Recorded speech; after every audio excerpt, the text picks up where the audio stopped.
রমজান মাসে বেশিরভাগ সময় বিদ্যুৎ সরবরাহ ভালো থাকবে বলে আশ্বস্ত করেছেন বিদ্যুৎ, জ্বালানি ও খনিজ সম্পদ মন্ত্রী ইকবাল হাসান মাহমুদ টুকু।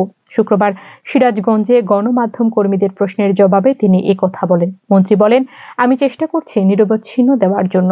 এটা তো টেকনিক্যাল জিনিস, দু একটা ফল্ট হতে পারে, তাতে বিদ্যুৎ যেতে পারে, তবে রোজার বেশিরভাগ সময় বিদ্যুৎ ভালো থাকবে।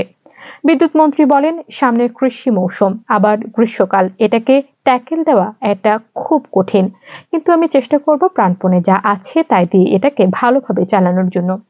সামনে অগ্নি পরীক্ষা মন্তব্য করে তিনি বলেন, আওয়ামী লীগ সরকার যে পরিমাণ বকেয়া রেখে গেছে, তারপরে আমাকে যে পরিমাণের জ্বালানি আমদানি করতে হবে, সব মিলিয়ে একটা কঠিন পরীক্ষা আমার জন্য। আমি চেষ্টা করছি আপ্রাণ কিভাবে এটাকে ম্যানেজ করে জনগণকে সুফল দেওয়া যায়।